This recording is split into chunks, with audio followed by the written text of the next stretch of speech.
We're excited to welcome to the show the skill acquisition specialist and coach and awesome person, Dr. Ed Cullen. Thanks for joining us, Ed. Hi, John. Thank you for having me. Real pleasure. Yeah, it's a real honor. I've spent a lot of time learning from you from afar, listening to you, reading your work. So it's really cool to have this opportunity. So I appreciate you making the Not at time. all. I know it's And late it, there and on it a is very Friday. cool. You mentioned afar. We're 8 hours away from each other here, and you're in lovely sunny sunshine in the morning, and I'm in lovely wet and windy in the evening. It's dark outside now, so it is. This is brilliant. Thank you so much for your time. Yeah, but when you get more adverse weather conditions, I feel like, and I was telling you before we started, I got to spend time out in Ireland where you're at, and I feel like there's more appreciation. When the sun would come out, you could just feel that the people, yes, all right, let's enjoy this. We're here in California. It's just kind of, yeah, it's another nice day. Yeah, no. There is significant appreciation when it's a nice day. We tend to go from lots of layers of clothes to far too few clothes if the sun comes out in this neck of the woods. Such Yeah, is the rarity. Now, our summers are pretty nice too, but no, we do have some adverse weather conditions during the year that's why for sure. the Irish are so tough, right? Yeah, that's what we like to tell ourselves. Awesome. Exactly. Well, you're Yeah. you're someone who I think is unique in that you have both sides of it as you have experience as a researcher and skill acquisition specialist, and also as a coach, where I think most people I come across or are in either lane. Mm. So I thought it'd be interesting to start out just kind of hearing, you know, maybe what researchers could learn or could take from the coaching lens, and then the opposite, like what could coaches be, Mm. pulling from and uh, and taking from the research side. Yeah, brilliant question. So yeah, I suppose my background, I was coaching for a long time and still coach. I hope to never stop coaching. Academia is relatively new for me, only about in the last 15 years or so. Um, I suppose so. The lessons that we can share with each other, I think academics can learn a huge amount from coaches on the practicality of what they do.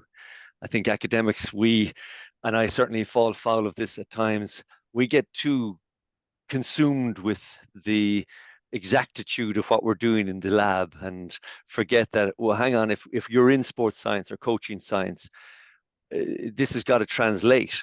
This has Mm, got to be meaningful on a pitch, on a court, on a trackside, where coaches and athletes interact. And I think oftentimes we reduce it down far too much in our research settings to try and piece apart for the tiniest little bit of a finding because it might help with a publication or a statistical mm, analysis and the like. And so there does, I think coaches are brilliant at asking that question, so what? And how can I use this? Uh, I think it's probably reflected in the research team that I lead here in MTU is that all of the postgrads that either have come through the skill acquisition research team or are currently in the team, they're all coaches. And mm. it was one of those things that someone said to me, and I hadn't even been quite aware of it. Do you realize that all your postgrads are all coaches? And I was like, actually, I hadn't. But obviously, there was something in it for me, in that respect of Yeah. I want people to be asking common sense questions, and okay, let's try and answer them through an empirical way, but we've got to make sure that whatever we do, it is having an impact on where it needs to impact most, not on a publication or in some fancy journal, but on the ground where they coaches and athletes. What can coaches learn from researchers? Um, Probably then the other aspect, attention to detail.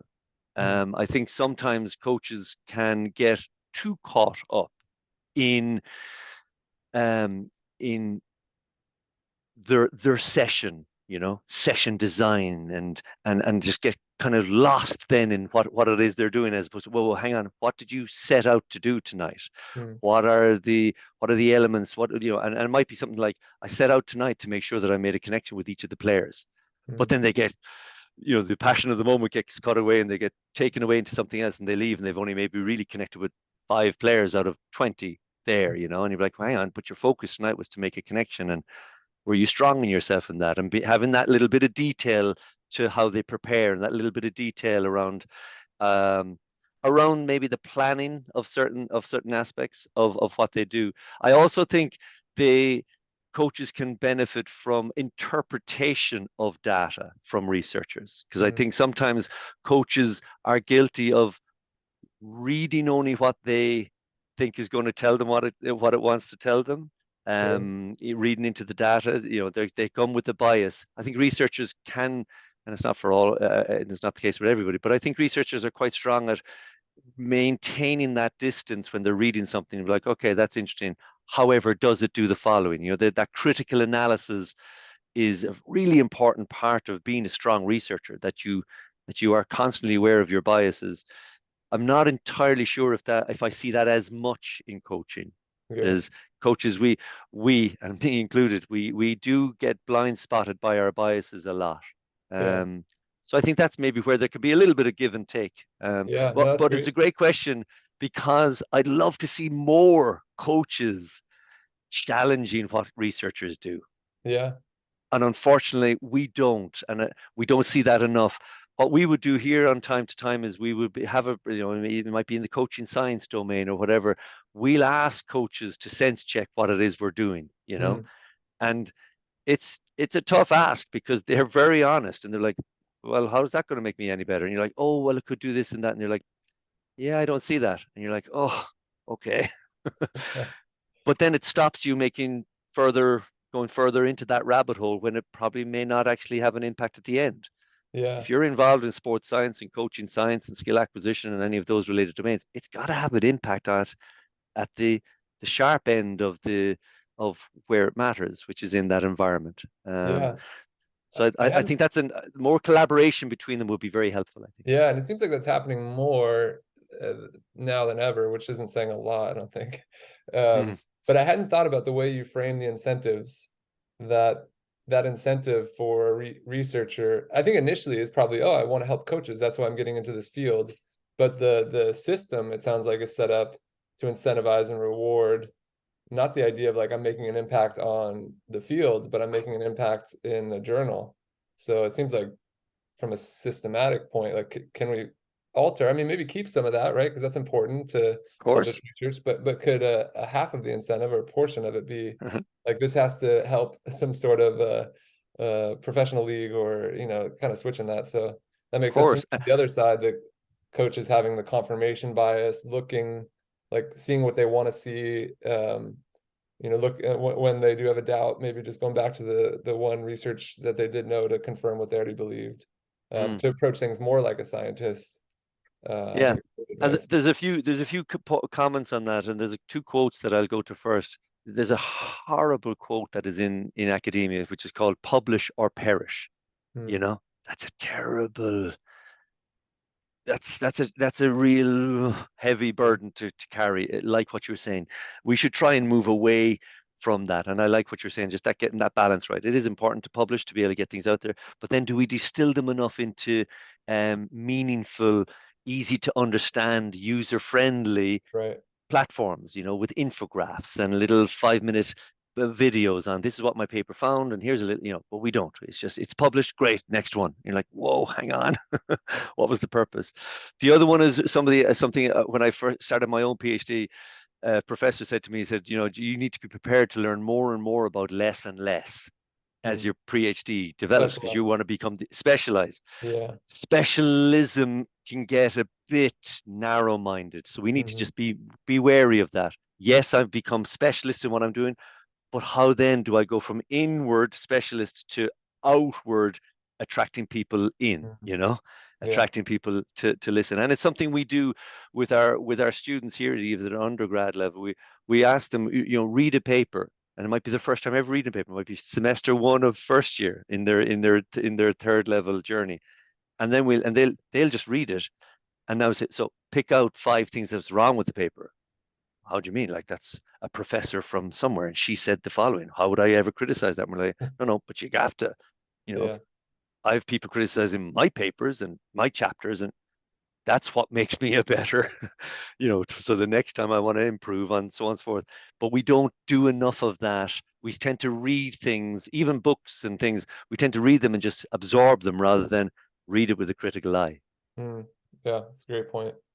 Yeah, I mean, thankfully, to your first point of having more people be able to disseminate the information in a way that's usable. We've had, I think, someone like Rob Gray. I think you're someone who's great at that. There's been more and more, and thankfully, I think podcasts have been a way to help that. But one of the Yeah. ways, I think, is to take us into our topic that some skill acquisition research, and I guess it was more in chess. It was deliberate practice initially. It was Malcolm Gladwell bringing this concept of deliberate practice, which is a journalist sort of reinterpreting a concept and bringing it to light, which I guess there's some, I think I've become aware Yeah. there's some flaws in that Mhm. transcription, but it did bring it to life, which I guess is a positive. Yeah. Yeah.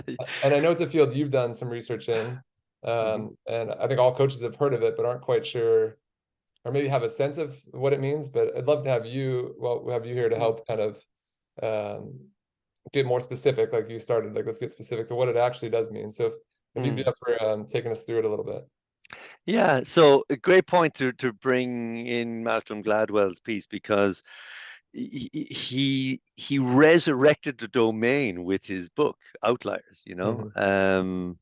because the domain of expertise was struggling. We the people working in the domain of expertise knew that it was an important domain, but again, were they successful in getting it out to the masses? Were they successful in getting exciting people about the development of expertise in a particular domain? No, they were appalling because they were academics. We needed somebody Yeah. like a Malcolm Gladwell, who's a brilliant writer, a storyteller, to Hmm. actually see the research, interpret it in what he felt, but then also, well, I got to sell books, you know? Yeah. So, and that's that challenge, of course, because of course he's not bound by the same ethical guidelines that university professors are, He's and got so a on and so different forth. incentive. Yeah. He's got a different incentive. But I don't mind that. That's part of the challenge out there. And to his credit, because he did such a brilliant job with that book and all his other books, to be honest, I'm a big fan of his work. Um, it caused the academics to sit up then and be like, whoa, whoa, whoa, hang on, but that's not what we meant. It's like, well, great, but because you weren't good at getting it out there, guys, well, someone else is going to take over the riding of the wagon. So Good let's point. get better at getting that point across. And basically, what his moment was when he named the title of his chapter, one of his chapters, the 10,000 hour rule. And Mhm. basically, he interpreted Erickson's seminal work from 1993 that he did with Krampa and Teschromer, that if you do 10,000 hours of deliberate practice, you will become an expert. And of course, that was utterly simplified, but also incredibly inaccurate because Mhm. they never mentioned the perfect number, let's say. Yeah. He interpreted the graph around musicians who were violinists across four different types of groups of violinists, from music teachers to less experts in concert musicians and the like.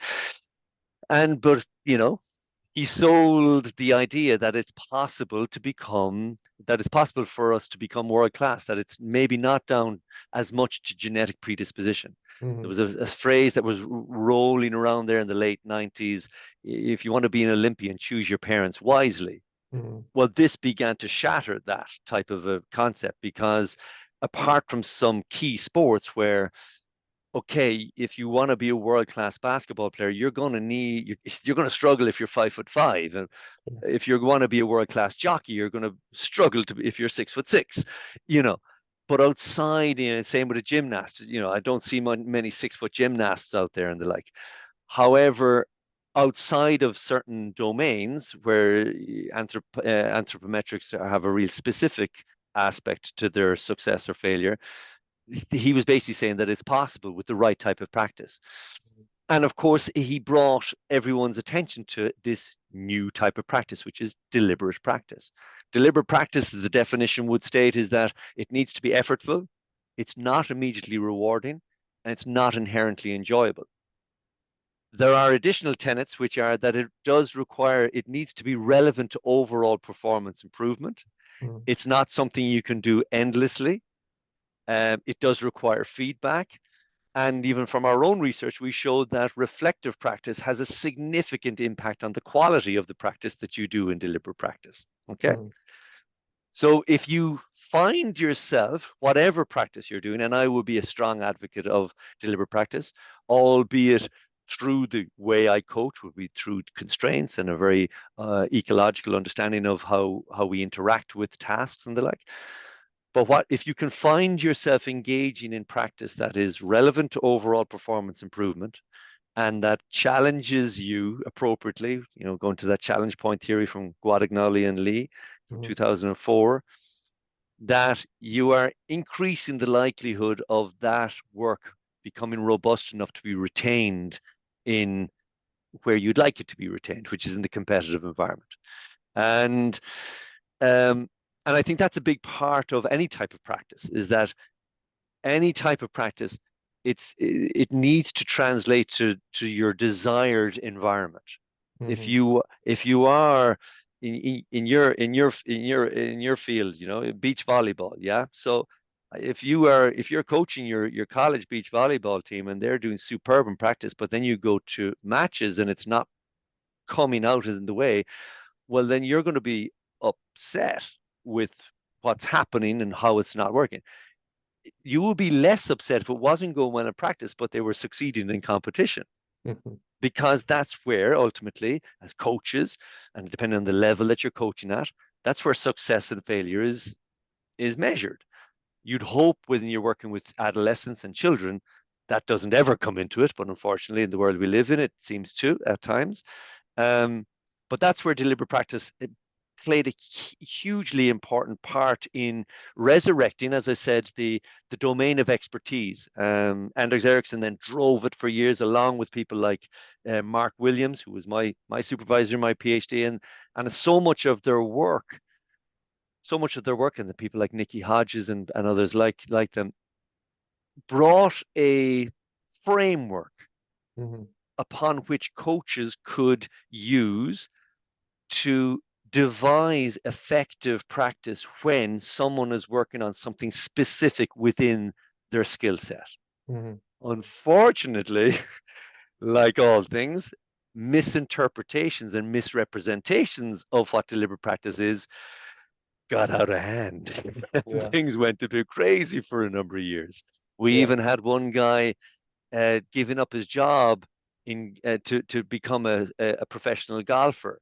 The Dan plan, and he's like, he's going to do 10,000 hours of deliberate practice, and you're like, whoa, hang on, that's that's not what this is about, and because there's so many different, and there's been many other like it, and of course, unfortunately, coaches, saw it as a silver bullet, and as you and I both know, John, there is no silver bullet to coaching or to athletic success, because it's such a multidisciplinary, such a holistic coming together of lots of different variables. There's no one thing that's going to be more important than everything else and to the detriment of everything else. Deliberate practice has been shown to be pretty important. I would argue that there hasn't been a single world-class athlete that, even unbeknownst to them, hasn't engaged in many hours of deliberate practice. The other thing that's come out of this work is that when we actually look at experts, when they talk about, I was doing this and I did all these hours, a lot of those hours wouldn't actually satisfy the definition of deliberate practice. And I think that's another aspect of all of this. There's lots of different types of practice, between maintenance practice and and so on and so forth. So I think that's for me as a tool, as a coach, I'm hugely invested in deliberate practice as something to unlock skill amendments, skill refinements, but also to skill adaptability. I think if used correctly, deliberate practice can make an athlete very robust with the skill set they have, so that skill is is robust regardless of the context of what's happening around them. Yeah. But there's a lot in there. Yeah, There's a yeah. lot. No, one piece that you said that I want to make sure I understood that I don't think I thought about as deeply, and I guess to take you back, like so I have a 10-year-old daughter. And it seemed like you were saying maybe deliberate practice wasn't necessarily the best way to start with kids, but as I've observed her youth sports, and I think this is probably some of the influence of maybe the misunderstandings of deliberate practice. I've seen, a beginner but drill down, and like you said, deliberate practice isn't always fun, and they're doing these rote repetitions and lots of drills, and it seems like to me the first goal should be that she falls in love with the sport and wants to come back tomorrow. So I guess would you say with youth sports deliberate practice isn't, I mean, I know youth sports is a broad term, but in general, is it not as useful, some of the principles, yeah, when you're at that level? Yeah, great question. So just to pick up on the point, first goal is to fall in love with the sport.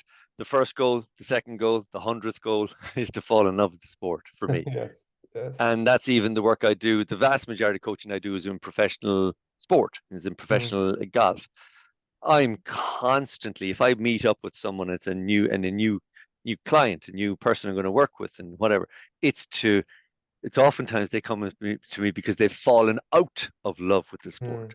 mm-hmm. So what we do initially is, well, why did you get into this in the first place? And I did this. Okay, so why are you not doing that anymore? Oh, well, because this, and things get cloudy and I get down rabbit holes, and I've gone so far down this rabbit hole. You know what? I'm not a rabbit anymore. I'm something else altogether. And I think that's where I'm like, okay, well, we got to fall back in love with the sport. And if we find we can't, well, then you've got to mind yourself. If you find you can't fall back in love with this sport through the work that we're going to do, then you need to begin to ask yourself, is this right for you? And you've got to step away. Mm, Ideally, they do fall back in love with the sport, and then the work becomes so much more enjoyable. It's hard, it's challenging what I do with people, but they enjoy the challenge. They get mm-hmm. into that because the love of the sport is back there. As far as deliberate practice for youth, I would be against it largely in a general sense. There's loads of caveats here, but in general, as you said, in general, yes, I would be against it for youths, adolescent, youth. So 16 and under and into childhood, 12 and under, absolutely, I would be against it. However, what's one big caveat? Well, there are some sports that you're retired at 16 if you're a gymnast. Do you know Sure, what I mean? sure, yeah, So there aren't too many 25-year-old gymnasts around the world, let's say, yeah. So there is certain aspects where there is a need. Other domains like music, again, there are certain things about you know, if I want to take up the violin at 16 and I'd want to be a violinist and so on and so forth, I'm probably have a significant uphill challenge because of what we would understand about neuroplasticity and certain more complex movements and so on and so forth. Mm-hmm. That person might not quite get anywhere close to the ceiling of their potential if they had started a lot earlier, let's say. Mm-hmm. So there are certain caveats within that statement. However, within the sporting domain, I'd be pretty confident in saying that, and I would live this myself. I have two boys and I have lots of nieces and nephews where my own siblings are asking me, what should I do here? And he's good at this and she's good at this and what, and I'm like, let them play. And how are you with them? Do they feel like they can fail and not disappoint you? Do they Mm-hmm. feel like that they actually charge towards failure? And there's a poem I cite to people all the time. It's one of my favorite poems from Samuel Beckett, and it's ever tried, ever failed, no matter, try again, fail better. Mm-hmm.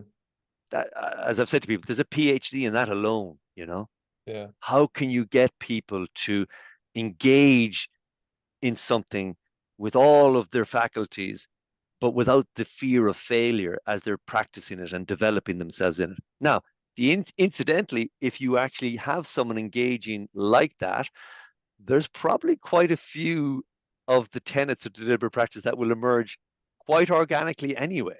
Yeah. And if you find that you can excite a young person into practicing with that idea of I'm just going to give it a go, and Dad, look what I tried here, Mom, look what I tried here, and Mm. there's probably elements of deliberate practice there, and sometimes maybe all of the elements of deliberate practice are alive and well in that environment.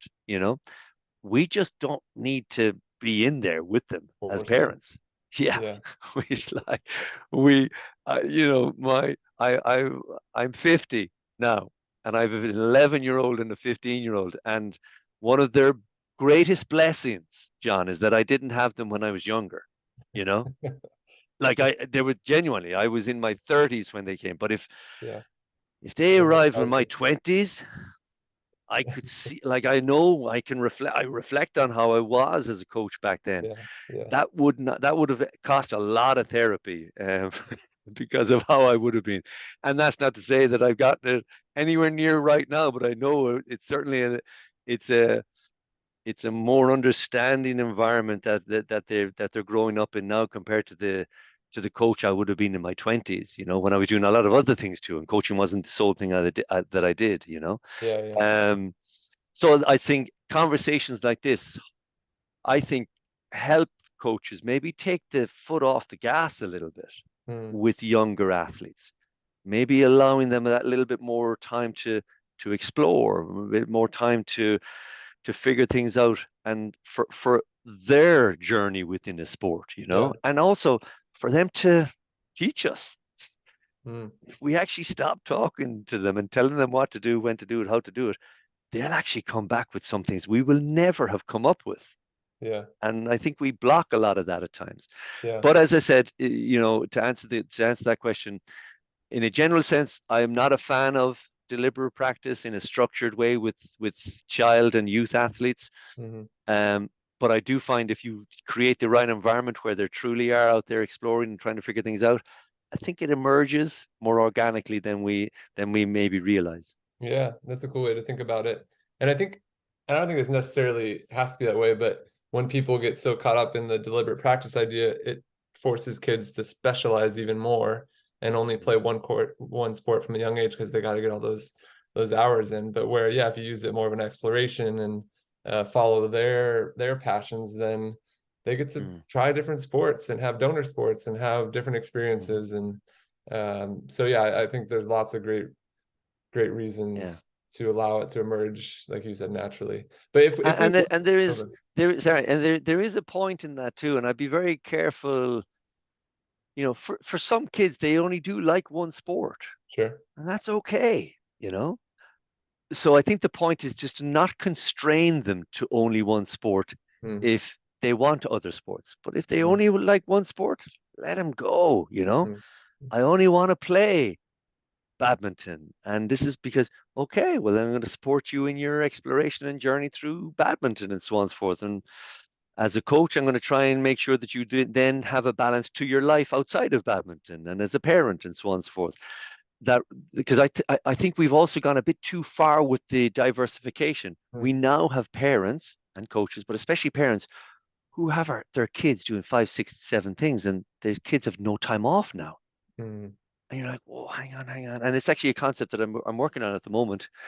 Is that idea of, well, what is the a comprehensive environment for a kid. Like if you have a child, and in Ireland there's Gaelic football and hurling, and there's rugby. They're all 15 aside field sports.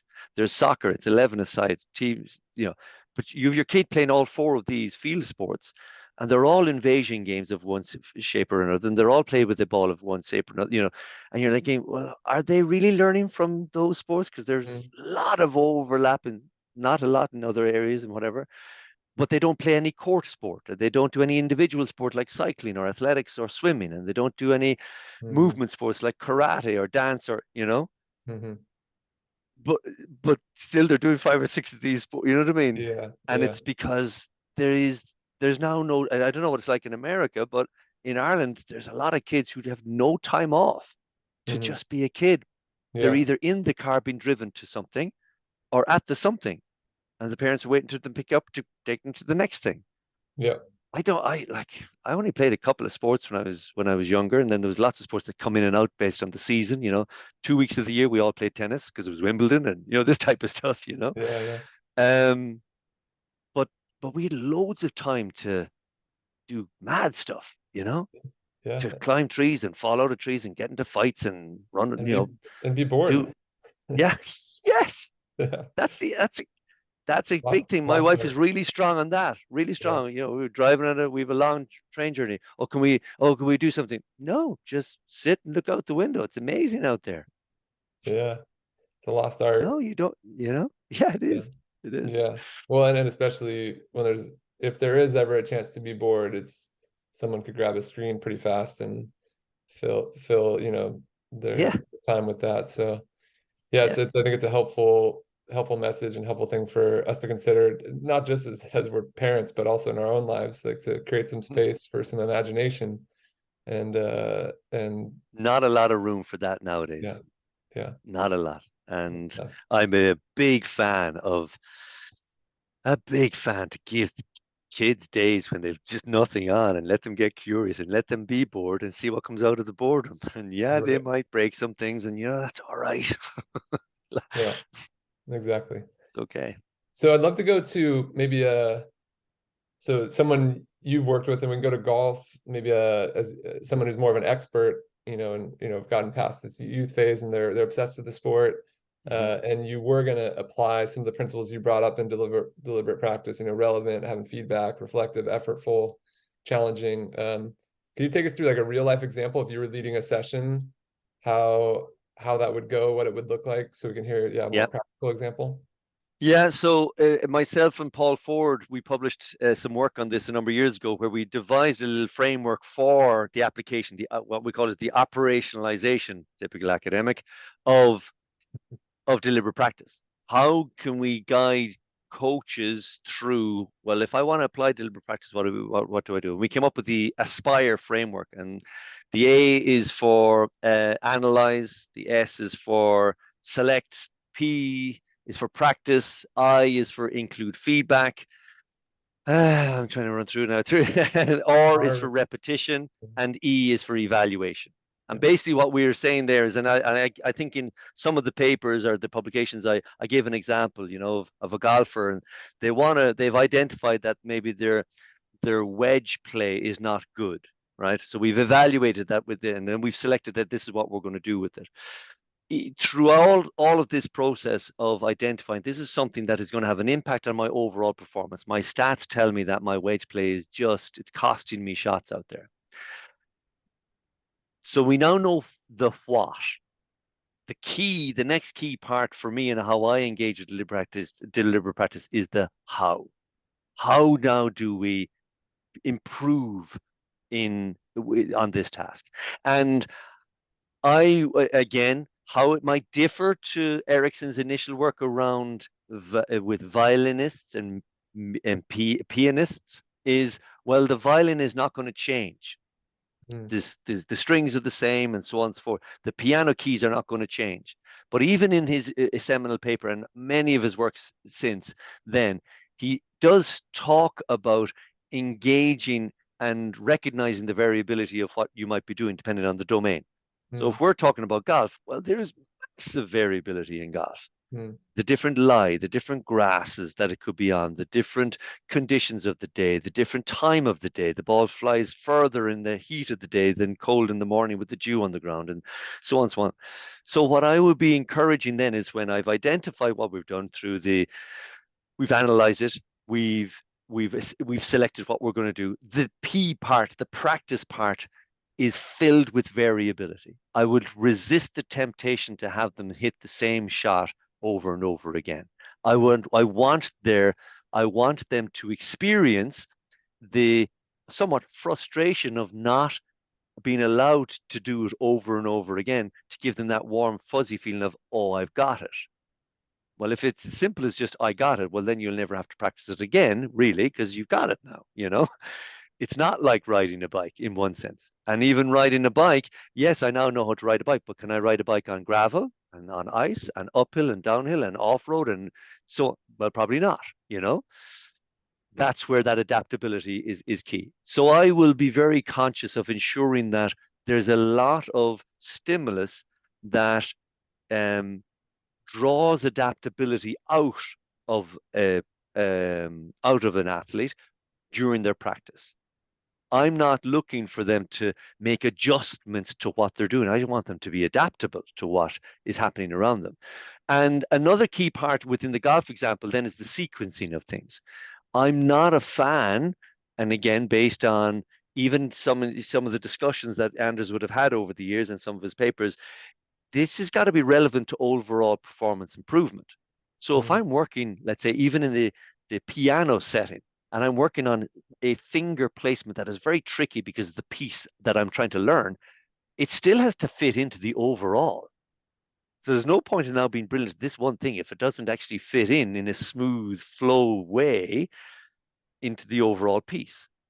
So there's no point to me being brilliant at my wedge play if I am ignoring the other aspects of the game too much. But also, there's no point to me being brilliant at my wedge play if I'm brilliant when I do 20 wedge shots in a row, and I probably of the 20 I get 15 good, but I ease myself into it. Well, if you're hitting 15 wedge shots in a row on the golf course in a tournament, you're not having a good day. That's a bad day. So I'm trying to encourage them then, well, what is the sequence that you will go through on in a tournament?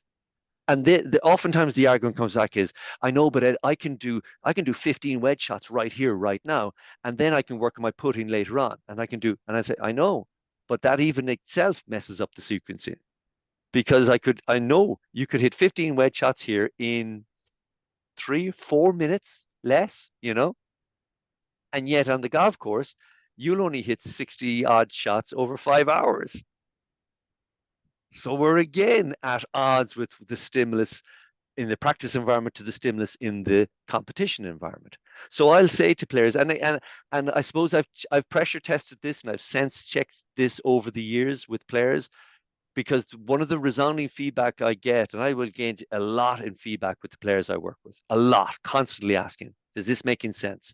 Is this translating? How is this? How is this different to what you used to before?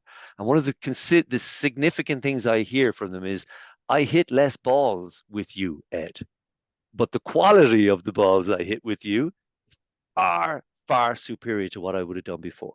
And that's a big aspect of deliberate practice as well.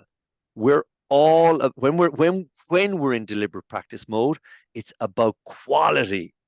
It has to be about quality. You then aren't able to do masses of quantity if you're engaged in all your faculties, cognitively, physically, and whatever, with the right the appropriate context for a shot and in the right frame of mind to be able to play this. Do you know what I mean? Fully concentrated, and then be able to play and swing freely, athletically, responding to what's in front of you.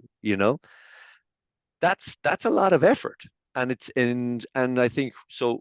With the practice element, the R of us the P of the aspire, that P is lots of variability, but also from a golf perspective, in sequence. I want them hitting a wedge shot and then going up and hitting the follow shot, or hitting variations of a wedge shot, but finish out the shot. It leads to a putt, or and things like that. And even if they're stuck on a range, well, put down a different club or put down a whatever it might be. And I've had conversations with coaches over the years about how we can then translate that essence of what we've talked about in a golf setting into their setting. We'll see coaches in soccer, let's say, we're doing a corner and we're working on a set piece in the corner, and they'll start and it won't be great, and then it will get kind of good, and then it'll get very good, and everyone's working all well. And then they'll just wonder, well, why doesn't it work in a game? And you're like, well, because you didn't simulate anything that happens in a game. You just kept on. The guy was over in the corner with a bag of 15 balls, and he just hit 15 crosses in.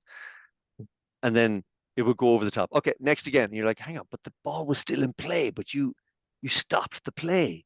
You got to let the play run out. There's a natural, organic thing that happens in football, that when the ball's in play or until the whistle goes, you don't stop playing.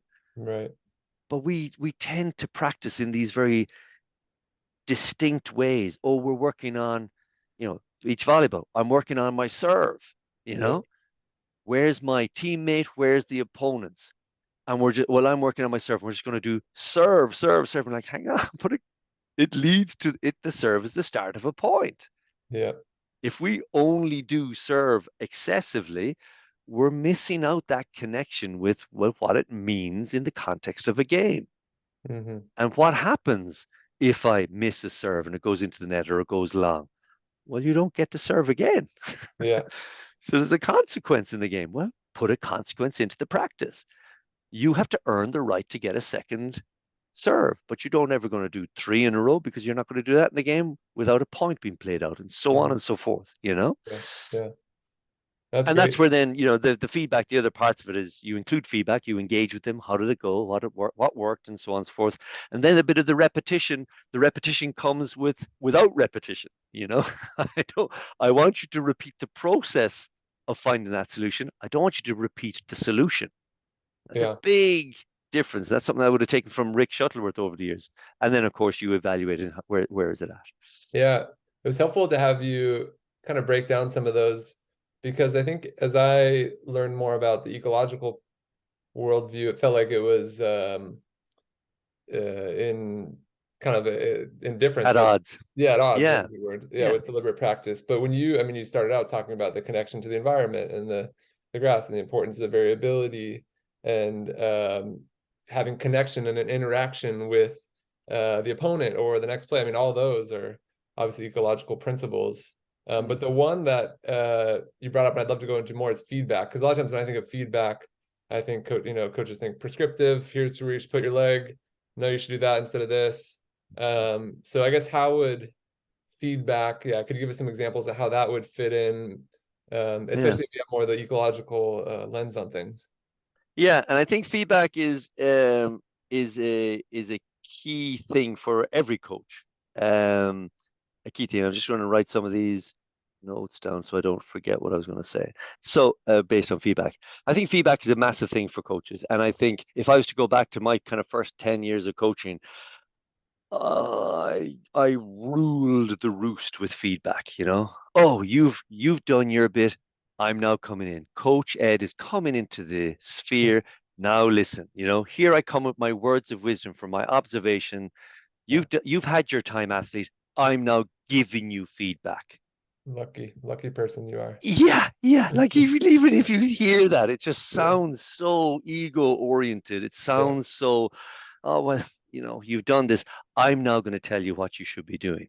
yes. And over the years, I've moved away away from that approach towards an approach of interrogation through feedback. Mm, What is it that was working? Why did it work from your perspective? If it worked, why did it work, and how so? If it didn't work, why didn't it work, and why so? That little, again, learning from all the experts in the field about reflective practice. There's some lovely loops of reflective practice that we can just engage in really easily to help us. What did you do? How did it go? What would you do differently the next time? And so on, and just keeping mm, that line of communication open. And with that idea about feedback, the model that I use is my own kind of just personal thing just to help me is the peak model. So I will, and the part of that for the feedback is around the question. I mm, will work very hard on myself because of my old behaviors that still come out. Just because it was a long time ago doesn't mean they're gone forever. They will still come out every so often, and I have to catch myself. And then when I do, and that's the other thing that I think I've been adding over the years, more recent years, when I do catch myself reverting to behaviors that I don't like, that I'm actually okay with myself, that I don't give myself an absolute beating, you know. mm, I was big into that for a while, If I didn't do something that I thought I shouldn't have I should have stopped doing, I used to just get on myself too much. And I'm like, hang on a second, can we just tone down the yeah. self-flagellation stuff? Um, so so feedback for me has now very much become that inquisition and interrogation of their experience. Mm, And if I feel that there's something that I feel might help from my perspective, I'll ask questions to draw it out of them. If I feel they're not answering the questions or taking it in the direction where I feel it might unlock something, I'll just ask easier questions or different questions. Mm. And that's taken quite a bit of work, I'll be honest. And I do slip, but it's taken quite a bit of work. The it's but it's a completely different coach athlete environment now. It's a completely different one that I had experienced for all that time previously. So that the feedback, what's the two biggest elements of feedback? That there's autonomy and agency. That I feel like it's me because I'm the one hitting the shots. I'm the one taking the hits out there. I'm the one hitting that they feel like, yes, I'm very much in charge of this because I'm the one who's going to cross over that whitewash. Yeah. And then the agency, that sense of ownership and that sense of I've come up with that, you Mm. know. So that's a big part of the feedback for me. Within that feedback, I will be hopeful then that it aligns. I'll encourage a lot of exploration. That's the E of that peak model. I'd encourage a lot of exploration so that the athletes will acquire skills that are adaptable, but without a lot of rules attached to them. So that there's quite an implicit learning happening for them. They're learning how to move as a result of engaging in tasks and engaging in stimuli, but not a lot of rules about how they're doing what they're doing. Mm. That way, that tends to follow the evidence that they have That's it. far greater external focus of attention Mm-hmm. when they're doing that because they're task oriented. Mm-hmm. What happens then? The evidence tells us that if they get under pressure and if they begin to think about things and the context gets a bit hot and heavy and they need to, oh, I know this is an important point, and this is an important shot, and this is an important day. Well, that they'll access their skills implicitly Mm. without the rules because they didn't have any rules while they were learning them anyway in the first place. And it won't become explicit. They won't go to arm position, internal focus of attention. Oh, your guys, the throw serve, the overarm hit serve. No, it's get my elbow to here. I need to get my elbow to here, and I need to release the ball at this point, and then I need to make sure that my impact is behind my head before I rotate my hips. Oh my God! If they're thinking that in a match, It's over. we're in a tough spot there. Now, for most people, we're in a tough spot. But are Mm. there people who thrive when they really distill it down into that help me really anchor myself back in? Yeah, there are. Because this is, we're not talking about skill acquisition laws here. Mm. We're talking about skill acquisition theory. So I have to be very careful before I, make it sound like, no, this is the only way you can do it.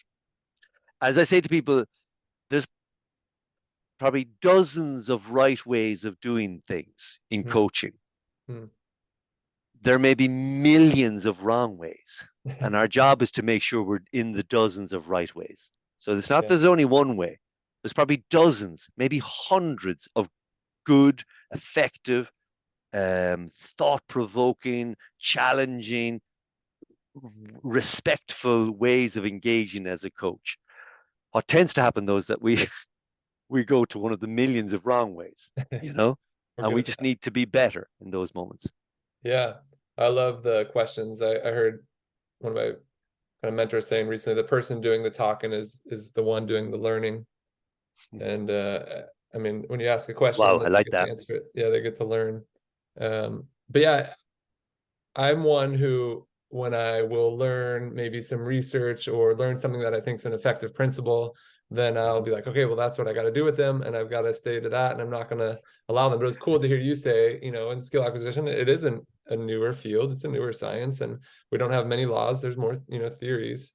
Mhm. So I guess then, if I do maybe have more of a tool belt, or I have more of a variety of things that have been found to be effective, how do I then discover what's right for him and her and them, and like what have you found that helps you know which direction to go with different people? Easy Yeah, question. yeah.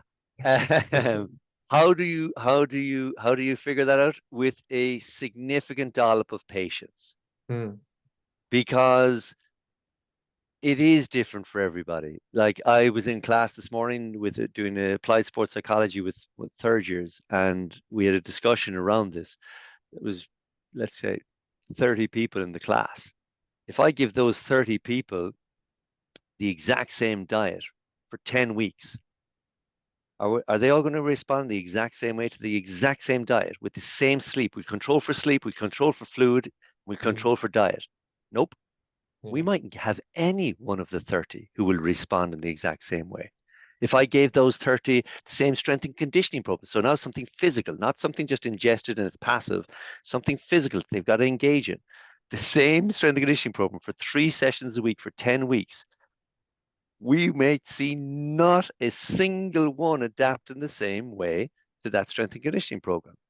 And unfortunately, though, that we still hear about strength and conditioning coaches and other coaches, but here's the program for our physical development. And it's the same program. It's a one A4 sheet for everybody. You're like, how is that possible?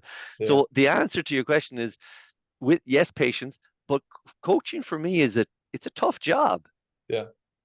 within reason. It's we're not saving lives here. We're not down mines. We're not, you know what I mean? We're not farmers who have a, but it's a tough job in our area. It's a Yeah. tough job to be actually to properly coach to where the individual is at. That's not easy. Mhm. And what tends to happen for coaches is that they'll do a little bit more coach by numbers.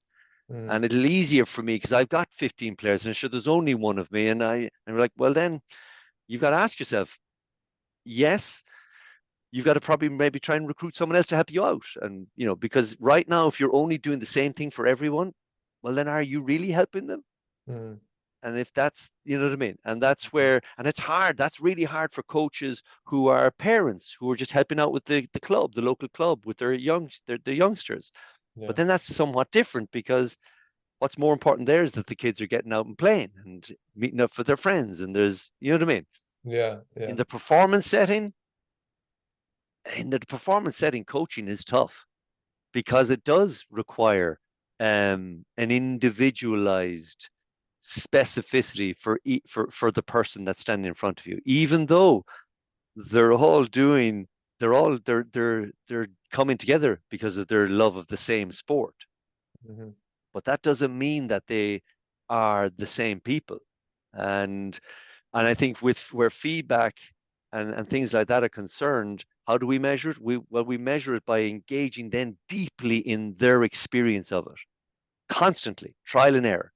I'll say, like a lot of the guys that I work for, one of the things that kind of throws them off a little bit at the start is, so let's meet for a few sessions first, and then we'll decide whether we want to work with each other.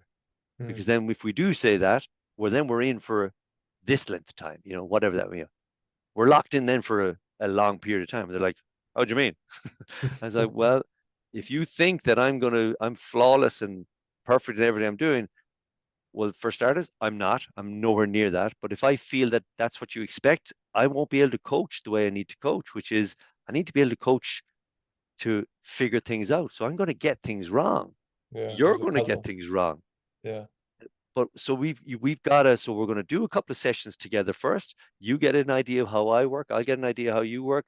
We'll, you know, we'll figure each other out. We'll be like, oh yeah, okay, that's a bit challenging, but I see, I don't, I like the way he responds to that. No, geez, she's very clear on that. Oh, that's good. Okay, that'll challenge. And then we'll sit down. We're like, okay, so we've had a few sessions. How do you feel? Yeah, I'd like to do this. Okay, so we're locking in because now I need room for me to fail in the same way I'm going to create room for you to fail. And that goes back to that psychologically safe environment. I think there needs to be more work done to create psychologically safe environments for athletes to really push the envelope. And I would multiply that by 10 for coaches. That Mm. coaches are are allowed to have a psychologically safe environment for them to push the envelope. Yeah. And that's part of what I love about the coaching that I do when I'm over the summer months when I'm not in the university and the like is I love that element of the professional sport. It matters. There's livelihoods at stake here. And Yeah. yet I'm asking for room for us to try things together and fail together and really figure things out together. Yeah. Um, even though there's a lot at stake. And yet, what tends to happen, well, even though there's a lot at stake, if we have that environment where we're trying things, there's a lot of rich stuff comes out of it. Hmm. Whereas if we're heavily constrained by, well, it's got to happen by this date and this, and oh, Yeah. there's no evolution, there's no relationship there, you know? Yeah. Well, there's such a strong myth and so many Hollywood stories and, examples we've had of this infallible leader that's supposed to know all the answers and do everything right. And I think we fall into that as coaches, like, well, I'm in Yeah, charge, I'm supposed to know all the answers. And yeah. yeah, but I think that idea of feeling like you could be safe enough, psychologically safe enough to take a risk, to make a mistake, to Mm. be on a learning journey with your athletes.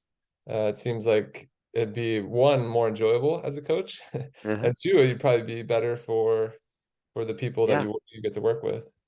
I work with a guy, and I have to say, you know, and I get this with all the guys I work with. They're just a profound sense of privilege that I'm engaging. I'm experiencing something with this person that I was like, wow, that's just class. And one of the things he said to me recently was like, he said, the what I'm beginning to realize is that to get better, it doesn't have to be horrible. And I was like, how do you mean? He said, all we're ever fed is that it has to be blood, sweat, and tears, you know? Yeah, yeah. But I love this sport that I'm doing. And if I can actually keep that joy, that curiosity, Mm. then then it's a totally different thing. But he said, we're sold. You've got to have welts in your hands and you've got to bleed, and that's the only way. Yeah, And I was like, I don't see it that yeah, way. yeah, yeah. That's a totally new perspective. Well, Yeah. man, I could listen to you all day. I want to make sure, and I don't want to take too much of your time. I wanted to go a All right. little bit into the occlusion training that you've done, just to touch on before we close up. Would you, I Yeah. guess, for people who aren't familiar, we've touched on a little bit with Casey Kreider, who's always singing your praises. Um, but maybe love to hear more just to give people an introduction of what that means, occlusion training. So occlusion training is when you remove stimuli from the environment and you then have to continue doing what you're doing. So you basically occlude your vision. So if I'm talking to you and I cover my right eye, I've just occluded everything that's happening over on the right side of the room. So now I can Mhm. only see the screen and what's happening on the left side of the room. And occlusion comes in many different forms. There's stroboscopic goggles that you can put on that has different rates of occlusion. So it's like like strobe lighting, but every time the strobe goes off, it's darkness, and when it comes back on, you can see everything in front of you. And if it's really, really fast, it probably doesn't occlude you that much because it's so fast you can still see everything happening. It's like when the wheels of a car are spinning or the propellers of a helicopter are spinning, it looks like it's almost stationary. It's just like one thing, let's say, but of course it's going really fast. And then when it slows down, you're in darkness for a lot longer, which means you then need to make more predictive interpretations of what's happening in front of you because you're losing your vision, your sight, and the likes. So a colleague of mine, Dr. Alan Dunton, who did his entire PhD looking at occlusion in football, he basically showed that it, it's a wonderful constraint essentially. If you want to, and again, it's been used in basketball. The chin-up goggles have been used in basketball. That if you want to uh, improve a person's awareness of what's around them, well, keep them in the environment, but take away their vision of what they might normally do. So, what Mhm. tends to happen for kids when they're small, and even for adults, if they depending on how they learned, they will always look down to the ball when they're playing football. They look down to the ball, and now a lot of that comes from unfortunate drills like having them going through hurdles and ladders and around poles where it's a stationary object on the ground, and they're having to fit their feet into something, so they have to look down to see where they're going, let's say. For those fundamentals they're learning, those, Yeah, yeah, yeah, fundamental, lovely. yeah, Those air yeah, quotes, yeah, fundamentals that they're yeah, learning, exactly. yeah. Um, and And so, and again, don't get me wrong.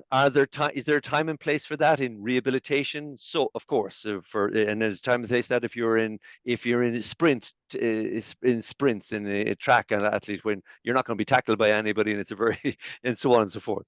But for football, for team field sports and things, I struggle to see the merits of those things. However, so within that, if you are working with somebody and they keep looking down at the ground, well, what you could put on these occlusion goggles, let's say, and it could be just the plastic goggles or it could be stroboscopic goggles, and you'll take away their vision of the ball at their feet or the ball in their hand if it's basketball or the ball at their feet if it's field hockey and so on and so forth. These are the different sports that we've looked at it in. And what you're basically doing then is you're encouraging them because they'd have to truly look down over themselves, which takes them completely out of the game. So what they tend to do is they'll just tend to keep their visual landscape upright in front of them, and then they'll actually start attending to more of the feel of where the ball is in their hand if it's basketball, and more at their feet if it's football. If the Mm, ball is coming towards them and they will lose it those last 2-3 meters before it comes to them, they're having to do a lot more engaged visual interaction with the ball before it comes to them because they're trying to predict when should I put my foot up to stop the ball and so on and so forth. And if it's a bounce pass coming to the basketball, I'm trying to improve my predictive capacity in one sense. I'm perceiving what's happening in front of me and I'm trying to mm, act based on that perception. mm. And but I'm losing some of my vision. So my perception now has to be just that little bit more Precise. refined so Yeah. that exactly. And that's essentially what occlusion does. In the right domain, in the right time, and so on and so forth, it can be a very useful constraint for improving people's visual scanning. It can be can be good for improving people's capacity to not attend to the ball when they don't need to, which is a big part of some sports. You're thinking, well, play with your head up.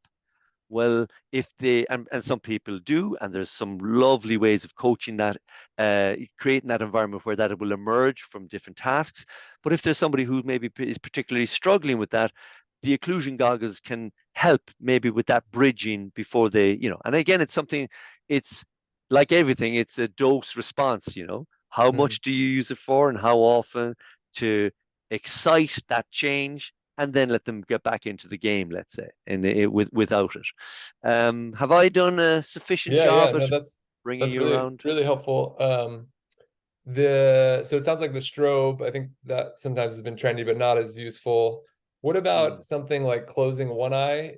I mean, the nice thing about that is it's a cheap and easy one. You know, I Yeah, don't have to buy anything. I can yeah, close one eye, and it yeah, does change my maybe a yeah. little bit of my depth perception, but I can still see the whole time. I don't know, is there value Yeah. in So that? there's lots of discussion around that and has been for a number of years. The research around it isn't there isn't a lot of it, and there isn't a lot of critical um, discussion around the research either. But there's a lot of let's put it there, as opposed to evidence based, it's somewhat more evidence informed, let's say, right? Mm, So around the blocking of the eye, and again, it's something I've done over the years. You can wear a patch, it's a pirate's patch, and it's yeah. amazing when you put on a pirate's patch, even with adult players, everyone seems to become a pirate. There's a lot of oh and stuff very quickly, even for adult It's athletes. worth it just for Um, that then. it's worth it just for that, exactly. Um, and but yeah, with that, with the patch, what you're engaging there is their ocular dominance, or not, as the case may be. So there's a lot of evidence to suggest that we have an ocular dominance. The vast Mhm, majority of people have an ocular dominance, like we would have a handed dominance in our writing. Our writing of our dominant hand is not as accurate as our non-dominant hand. Well, there's something very similar happens with the eye in ocular dominance, that there is one eye that appears to dominate the engagement of the field of vision around you, and that's the eye that picks up the information first. So mhm, if you're trying to improve someone's scanning, let's say if I'm left eye dominant, I am, yes, I'm left eye dominant. That what would tend to happen if something's happening in my left field of vision, this is what the discussions are around, that then I'll pick that up quite quickly because my left eye is on that side, and I'll pick that up quickly. However, if something is on my right side, because I'm left eye dominant, I will make a big shift with my left eye because it wants to be the one to pick it up first, which then slows down maybe me picking up certain cues that are out there for me to then perceive and act upon. Okay. Mhm. And so if we occlude our stronger eye, well then we were forcing our non-dominant eye to do a lot more of that scanning or a lot more of that visual interaction. Is there a lot out there on this? There's not a lot out there on this. Yeah. Why? Because when we do occlude an eye, we remove that binocular vision, which is really important for depth perception and the like. Mhm. I remember many years ago when I was doing this, and again, what's the feedback from the players? When I've done this in field sports for catching and kicking skills, where with occluding one eye fully with that, um, very strong anecdotally, very strong feedback in Yeah. that respect. When we've even looked at it at looking at the rate of success for their handling skills, very strong, we would Yeah. see. But we don't have anything published in this. This is just for our own observations and measurements when we've determined this over the years, right? Yeah. Very strong. It does show. They like it as well. That there's a little bit of that goes on as well. You know, if they think it's going to help, well, it might have that kind of an impact. And what we find though, and as I go into the funny story, we were doing it one day at the end of a session, and we had been working on this for a number of weeks with the team. And as I said, I wouldn't just do something blindly, excuse the pun. Um, but I would be measuring as I go, and I would be sense checking as I go, and we were doing it for a significant number of weeks because the feedback coming back to us was, this is good, this is helping, I can feel myself being a little bit more, so on so on, Mhm. without much evidence to kind of go on outside of what we were doing. And but as I said, we came into training session 2 day the second next day, and one of the players was like, oh yeah, can I just let people know, don't drive home with the patch on. And I was like, hang on, what? You drove home with? He's like, yeah, I just thought I'd try it. He's Oh, like, geez. I nearly crashed like 4 or 5 times. Can you imagine driving along a motorway and you've lost that depth perception? And it's like, Yeah. so yeah, that's one just for as a word of caution. If you are doing it, let's make sure they don't drive or cycle home Yeah. or or Especially here in the engage Los with Angeles. heavy machinery. Yeah, the Los Angeles freeways. You never Yeah, survive. exactly, exactly. Well, I know, I guess like Wolfgang Schulhorn with differential learning's done it in a different way. He has a different intention, right? A lot, it seems like Hmm. he'll throw out stuff with one eye, but it's not in terms, it's just to add noise, right? So I guess Yeah, that's but that's part of this as well. It's right. part of, I want to perturb the environment. Mm, I want to mess things around today. I want to throw a chaotic element into mm, training and to determine how adaptable you are. yeah, I have no issue with that, and I love what some of those elements of the differential learning. yeah, Perturbation is a huge part of what I do. I will constantly I will set up a game and a task, and halfway through, I'll change it, much to the chagrin of the players. Oh, but I want to, great, adapt. We've changed. Oh, it's half the pitch. In fact, we're going laterally. No, sorry, we're going in a channel. Adapt. And it's a fantastic way of of again identifying those people, because they emerge quite organically from those perturbations in the environment of those who are comfortable with the chaos. And they're the yeah, people you're like, okay, so I want to now pair a person who's very uncomfortable with the chaos with someone who's very comfortable with the chaos, comfortable being uncomfortable. Let's put them together. Let's see what might emerge from that little interaction, you know? right, right. Um, so perturbations for me, I don't know how I could coach without that license to mess with things and to Yeah, throw things out there, you know. yeah, Um, and again, I'm standing on the shoulders of those who've gone before me. There have been some fantastic stories over the years of coaches, you arriving to training and intentionally making sure that the change rooms are shut. There are perturbations. Well, how do they respond? Oh, I can't get changed. You mean you have to be in your lovely plush change room before you can get changed to play, like, or you get to training and there's only one ball, or all the balls aren't pumped. yeah, Oh well, it should have been pumped. Well, are you incapable of pumping a ball? Throwing these type of perturbations in so that they don't get too comfortable in that everything's done for them, and that they lose this kind of survival skill element that we have. There's an evolutionary survival instinct in us, but I think when we get into high performance sport, we tend to do far too much for the athletes, Yeah. Yeah. so they can focus on their sport. Oh Yeah. my God. Then when they do retire, they can't even book a hotel because it's been done for them for so many years. They don't know how to cross the road because, well, they were always in a coach and people telling them what to do, when to do, and where to go. And you know what I mean? Yeah. They're What to fragile. wear. Yeah. Tuesday, we're in this kit, and Wednesday, we're in that kit. And you're like, we're even telling them what they need to wear, you know? Yeah. So perturbation, big tick from me. Yeah. The more the better. All right, so last Yeah. one I have, and it'd be cool to have you maybe critique the way I've tried to implement this. And actually, you could really critique it because it's Casey Kreider's idea. So or if Okay, it's see, I'm sorry. yeah. So I think thanks to the research you've done, and volleyball is different. And I know it's not your sport, different than like the invasion games where we're keeping our head up, looking down at the ball. We're not looking down at the ball with like the goggles that are halfway Yeah. occluded. Hmm. So something he suggested and I've tried is we've gotten I think they're called Synaptech Yes. goggles. Yeah, we have them here. Yeah. Okay, yeah. So from your phone, you can occlude, you can push them closed when you want to.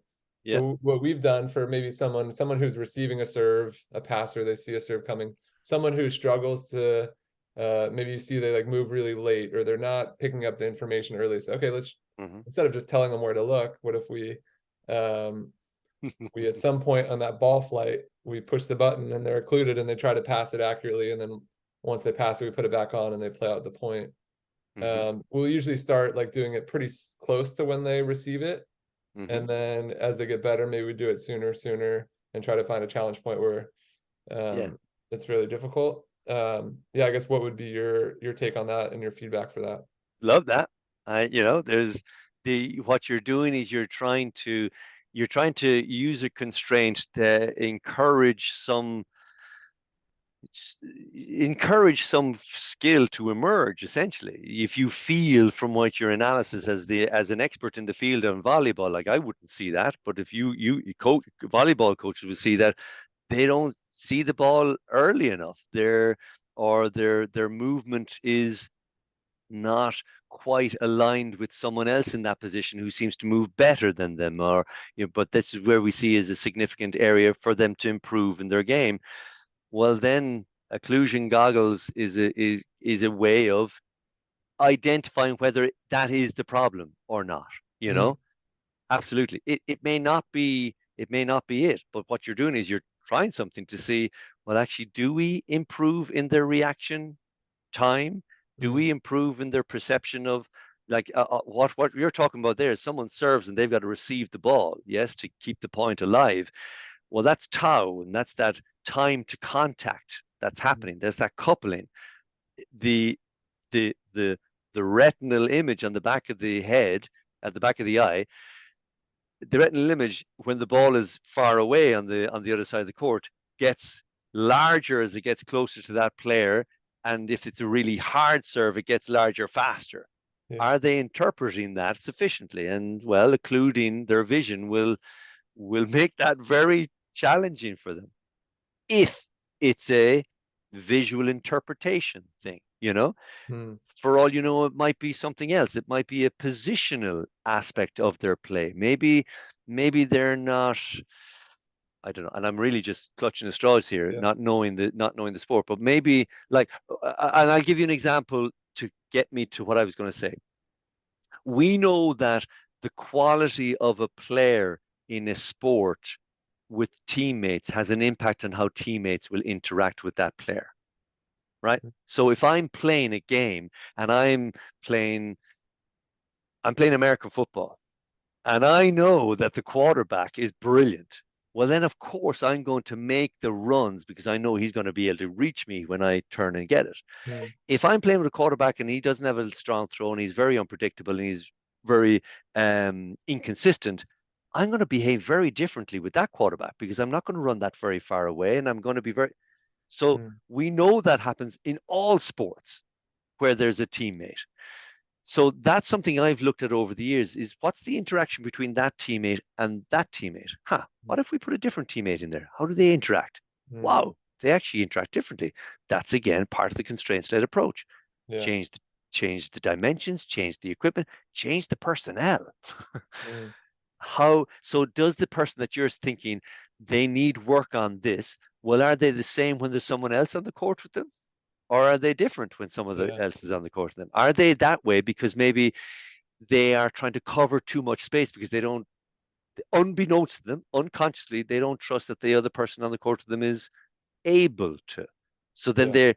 they're having to do 1.5 jobs, one Mm. and a quarter jobs. Um, but you may be spot on. It may be that it's a visual interpretation aspect, and if it is, well, then you're very much on the right path. And I love the way you said it. Start it nice and close, give them lots of time to see it, and take away the vision, the image earlier and earlier, and find that challenge point. Yeah. If you are on, if it is what you think it is, I wouldn't challenge that at all. Um, one of the things that I might throw in is Yeah. variation of the ball. Mm. Like I know we're going into a very contentious issue for Americans and especially New Englanders. But deflate the ball a little bit. See what happens. Pump the ball very high. See what happens. Is there Mm. something about do they respond differently to the different variations of what the ball might be doing? Yeah. Is there Different is there a colors. size down, a size up, or I Mm. don't know in volleyball, Yeah. Yeah.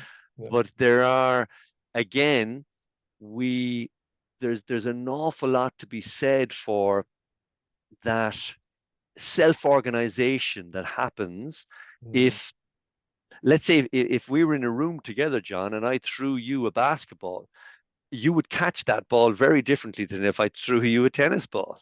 Mm. But like there's nothing dictating that, only the shape of the ball. The shape of the ball is dictating to you how you need to catch that. Yeah. If I throw you a basketball but it's actually filled with lead and you catch it, but it wasn't what you expected it to, Mm. you'd have a significant reaction when you finally caught it and it was actually Yeah. 40 kilos, Yeah. but we Yeah. disguised it and it's like those brilliant things on those cake shows, baking shows on the television. It looks like a shoe, but it's actually a cake. When you cut it open, it's actually a cake, and so on. Yeah. That messes with our perception and our action as a result of that. Yeah. And are there other ways that you can mess with their perception? Another thing that I might throw in, and I'm only, again, don't know, is it even relevant to you guys? And Casey, be sure to come back and challenge me on this, both of you. Sure he will. um, but is the speed of the stimulus. And I Mm. mean, what I mean by that is the repetition of the stimulus. So is it possible for you to serve in and then have someone serve in very soon thereafter, and then someone serve in very soon thereafter? And Mm. what are they, when it's almost like that machine gun type Yeah. action? Yeah. What do they do as a reset? Yeah. Or does it throw them off very a lot? Mm. Again, you're trying to perturb the environment to determine, does an adaptable, or does a movement solution emerge based on the perturbations you're putting in? The perturbation you've got right now is you're taking away their vision. Yeah. Great, but there's lots of other perturbations that you could have. Yeah. No, it's Um, really, really, really cool to hear all the different examples. So I think this is, I mean, our sport is a rebound sport. You barely touch the ball. A lot of it is yeah, just I'm responding and reacting and yeah, letting go yeah. there. But coaches, I don't think in our sport, occlusion and thinking about things this way have become as known. It's been a lot more Mm, of feedback on where to look and yeah. because we know it's important perceiving things, but I don't think we've quite learned maybe more modern ways to Mm. perturb, to challenge, to help people grow in their But perception. even like when you guys and I know of volleyball, and it would be one of those sports that I would watch if it was ever on television over here, because I watch this sport. But the setter, let's say, and I know Mhm. it's different but even in beach volleyball, I know they have to set, of course. But in court volleyball, of course, there's a setter. They even wear a different color top, but from what I see on when it is on the telly over here. But that setter will be very interesting to see how that setter, if there's challenges, especially in a development player, let's say more so, how much attention do they give to their hand placement? But if you take away that vision with those lower hemisphere goggles, Mm, with their hand placement when they're setting, because as you said, most of it is rebound stuff. It's, yeah. I love watching the YouTube clips of people, those crazy saves when they're 4 rows up into the crowd and they still get it Yeah. going, and they, Yeah. but Yeah. a lot of it is just utterly reactive without any time to have anything other than just get the body part in there. Yeah. But then, of course, there are those moments of a set and a spike, which is far more less reactive and more kind of proactive. Mm, You're able to do things more there. yeah. Yeah. Yeah. Love it. Well, this has been a real honor and so many great, useful, both from, so you brought in some research ideas, but lots of just practical. This is how you can apply it. This is how you can use it. So that's the sort of stuff we all want more of as coaches, and so thankful to have Yeah. someone like Me you who's too. able to do it. So I really appreciate it, and really, again, I'm honored to have gotten to Not work a it's with you. pleasure, real pleasure for me too. Because I say this to people all the time. I really love getting on chats with people, especially people I don't know, because it challenges my philosophy. As you said, before we started recording, you were saying, "Oh, I've sent on some questions, whatever, and I hope they're okay." And I say, "Hey, if I can't answer these, well, then I need to check myself, and that's okay to not be able to answer questions too." But Yeah. I genuinely love getting and talking with people because of it. It helps me sharpen my sword about my philosophical approach to how I want to be as a coach. So thank you for that opportunity today. I really appreciate that. Yeah. Well, now I got to have you back since you said that. So I don't know. Okay, great, great. Okay. The next one will be in person. I've never been on the West Coast. I've been to Oh, America so many times, oh, never been you're on the missing West out. Coast. So, The best part of the so country. sometime. Yeah. Yeah, yeah. If you do, we're gonna make you come to practice. So Good, let me know. great, great, super, super. Thank you. Well, that was awesome. Thanks, Ed. I